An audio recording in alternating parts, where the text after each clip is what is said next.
this is like, you can see as I'm moving the model around and the light source, like you can really see the work that we did by going in with that silver first. January 1st, start of the new year, start of new outlook on the channel. And hopefully this video, we're downstairs, coffee, speed paint, Warjacks. I'm gonna get all these guys, I'm gonna cut all the black in real quick off camera, and I'm gonna try to finish at least one jack, hopefully all the big guys today, starting the year off strong with some finish. All right, we got the black cut in, and I'm using Grim Black speed paint. It looks pretty good. On some cases, I had to do like 2 coats, just because obviously like this isn't really how speed paint is meant to be used. I did a little bit over there, which is gonna drive me crazy, but it doesn't have to be perfect. We're using broadsword silver for this, and anything that's gonna be silver or gold, we're gonna hit with this. Okay, 2 developments. That broadsword silver actually comes out pretty dark, and I don't think it's the paint's fault. It's probably, I mean, I'm doing it over the green in a lot of places. So I'm abandoning the idea of getting everything base coated. I'm gonna push these guys out of here and just focus on this, because I want to start this year actually finishing projects. So that's my goal this year, is to finish projects. Not I've started so many, even just on the channel in the last 100 and whatever days it is, and I want to change that. So I've got all the metal, anything that's gonna be metal or gold, I've got that broadsword silver on. I'm gonna grab that mithril silver. We're gonna start moving away from the speed paints now and into more traditional acrylic. All right, so now mithril silver in the Altoids tin palette. So again, we're just coming back in here and we're just hitting all these areas, and we're gonna keep the recesses untouched. Like we're gonna not hit the middle of that. We're gonna leave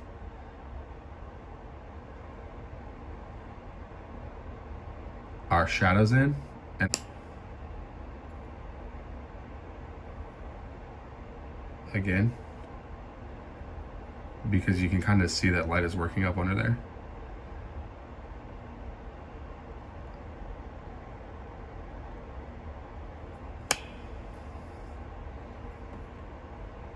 And same thing now. So with these, like you can see with how the light's hitting it, really only the center of this gets super shiny, and we're just using the light from our lamp.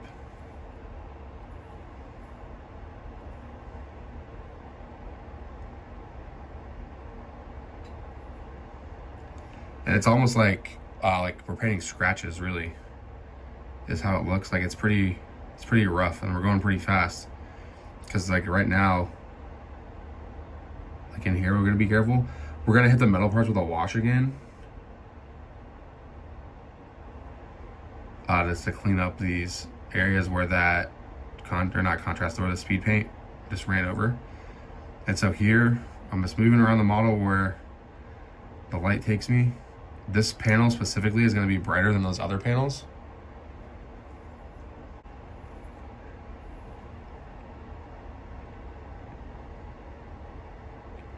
And we want to make sure we're painting the undersides. And when we come back in with our highlight again, like to do our final highlight, I'll do a better job at hitting these bottom edges of these circles.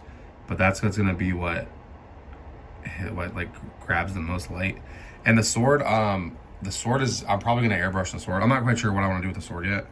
I don't think I want to keep it metal like how it is on the box art. I think it looks kind of cheesy.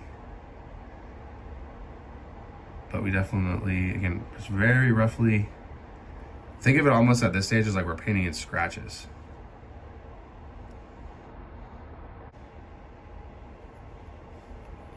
The contrast we're making, and this, I'm pretty sure this part is gonna be gold. It's gonna look crazy once we put the gold on it. And then hit each one of those.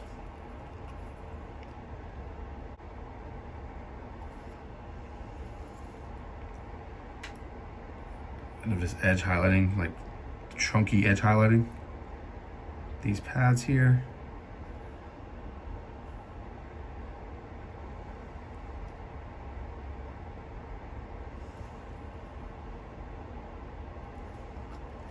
All right, and so now I'm just gonna work this right through the middle of the knee pad. I'm not even gonna go into the sides. I'm just gonna follow the light of where that lamp is hitting this straight on. And I'm just painting it in. So now, like as I move it, because it's metallic, like it is gonna shine at you, but you can see how on the recesses on the right and left of that knee pad are staying darker, even with the light hitting it directly. So this is, we haven't really done much. Let me get you in focus, there we go. To this shield. So let's, I'm just gonna leave the middle of that darker silver. And then same thing, I'm gonna catch the edge.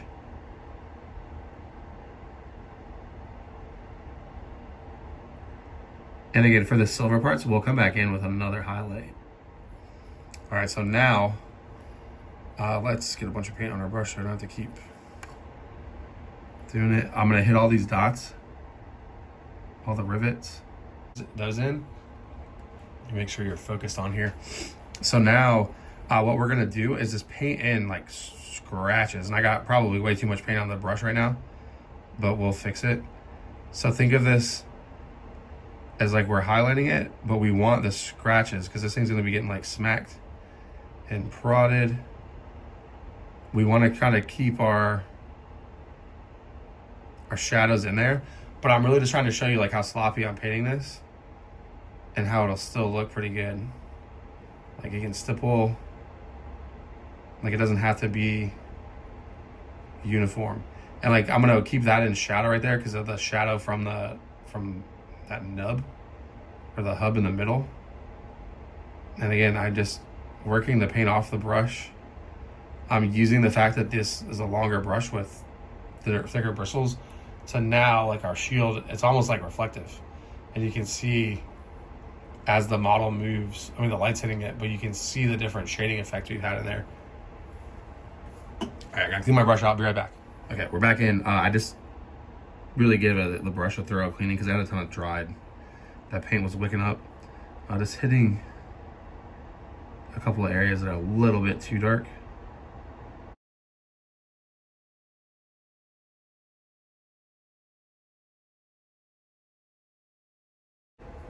All right, I went and got just a dry brush, makeup brush, and that's how I think we're gonna be able to speed through the back of this pretty quickly.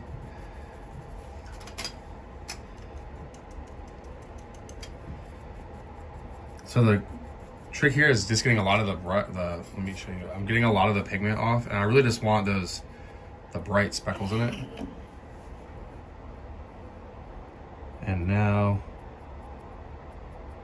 we're just gonna pull it down, just all from mostly the same direction. And we're gonna be careful that we don't hit any of our green. And what this does is with true metal pigments, it almost like also buffs it out. Like the same with the kind of thing you get with like an oil wash. So it adds this like luster, this matte kind of luster to it that you don't get if you don't dry brush. It's like a polishing effect.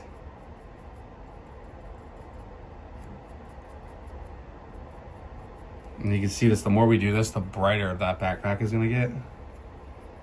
And I'm gonna keep the shadows in, and let me hit this. Let's hit our corners. And again, we're definitely gonna hit this back part with a wash, and we'll come in and paint the gauges and stuff too. But there we go.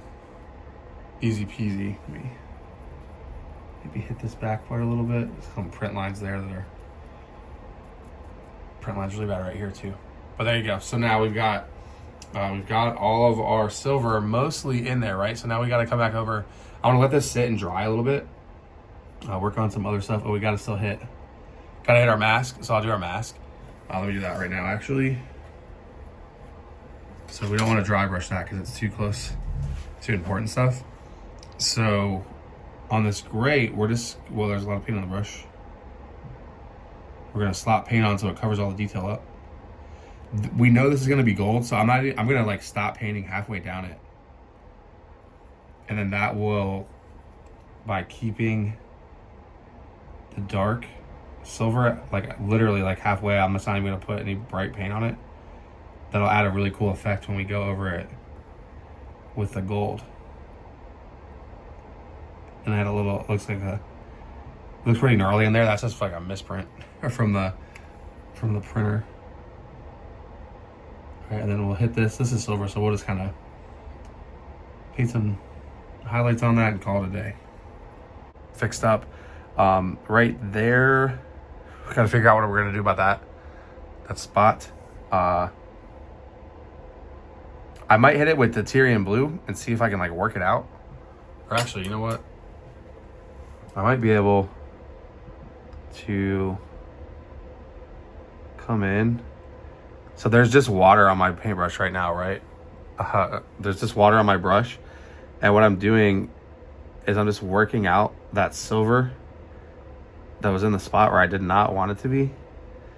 And these pigment flakes are there. So it's gonna look a little bit shiny. But I'm hoping. So now I just dried the brush off on my shorts, and I'm pushing the water away from this crack and off the panel, and I'm collecting those metal flakes. Okay, so now it's wet, but hopefully we'll be good, and I'm glad I got to show you how to fix those kind of things. All right, we're all dry. Coming back in. So you paint Hoplite Gold the test. So we're just gonna start coming in.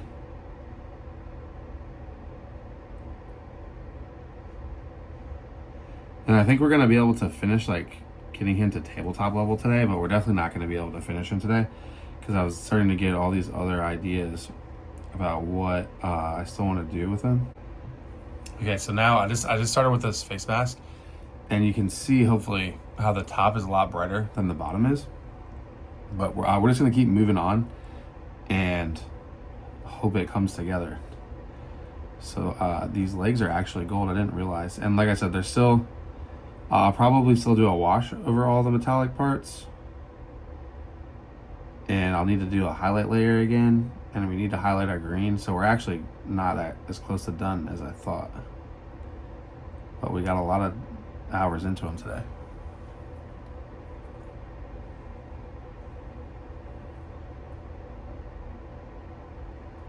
And I think it'll be good. I'm finishing this guy. I was originally doing all of them at the same time, but I think it'll be good to have one finished as like the reference model. Because right now I just have a big image up of the box art. And again, like my goal with this was to get as close to the box art as I could without needing a bunch of different paints or any like crazy techniques. And I guess you could argue the airbrush is a crazy technique, but I think like an airbrush should be like, if you're serious about the hobby, and to go ahead and insert Boogie GIF if you're serious about it, I think you'll definitely get an airbrush. And really, like, it just comes to that point of like, if you're at the point where you need to paint an army, it's probably worth it to pick up an airbrush. And if you're at this spot like financially where you can afford to buy a whole army, you can afford to buy an airbrush. And even if you're not using it like every day to paint, like if you don't want to actually paint with it, an airbrush changes your ability to prime so much. And it really, like it, for me, like one of the first two hurdles I faced as a painter was getting a good primer coat. And then the second one was paint consistency and figuring out how my paints actually worked. But being able to get a consistent prime job done, regardless of the weather outside, regardless of what time it is, regardless of anything else, and just knowing that I can go prime this model and get a smooth finish on it and not get a textured mess or a bunch of garbage on it, that makes the airbrush worth it by itself. And you don't really need a crazy expensive one for that. But there's got to be some compromises somewhere. Like you can't I think I probably could have like dry brushed white over black and then put the speed paints over top of that And I don't think it would look as good, but I think it looked like as good enough if you don't have an airbrush. But also my thinking of using the airbrush here was like, if you 3D printed this stuff, you should definitely have an airbrush if you have a 3D printer. It's pretty crazy. I don't think that's a pretty crazy assumption of if you're 3D printing, you probably already have an airbrush. Like if you're that deep, at least resin printing. If you're resin printing, I would imagine you already have an airbrush. And if not, you should definitely get one, because I don't know how you're going to get your stuff painted without one. So you can see it already, like, this is looking like a model now. And that work we did, like I have my light source is directly on these knees, but you can still see the shading effect in it. And once we come back in with a wash, like it's really going to start to make this look awesome. Okay, cool. I found a picture of the rear end of the Toro, and actually there's even less gold back here than I thought there'd be, so I'm glad I took the time to look up, because it's going to save us a ton of time. Just this little door here, I think I got it a little bit too there we go.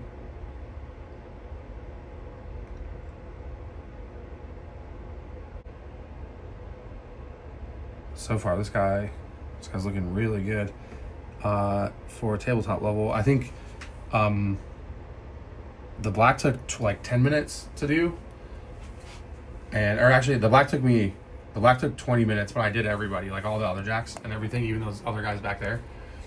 The airbrush work, I airbrushed everybody at once, and that took me like an hour. So I would say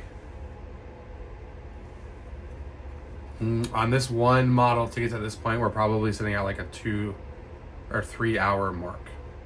And this is 3 hours of work to get to here. I think in like the sword, I'm leaving alone because I don't know what I'm gonna do with it yet. I think I might add like a gold glow effect or something. I don't think I'm gonna keep it metal. But like this right here is tabletop 3-color. Like if you showed up to play a game at this point, I think a lot of people would be happy to play you. The base, except for the base, like gotta do the base. But even without putting any more paint on this model, like we're there. To a tabletop standard, in my opinion. So pretty happy with it. We've got to let all this dry. I'm gonna mix in the green that we used with a pastel white, and that's how we'll highlight all of the edges and the nuts and the bolts and the arms and the shield and stuff.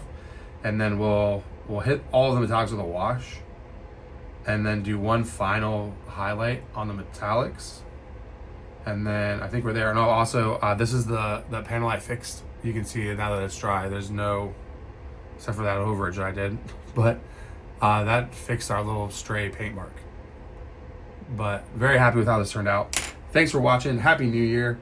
I will see you guys tomorrow, where we'll definitely be able to finish this guy up, I think.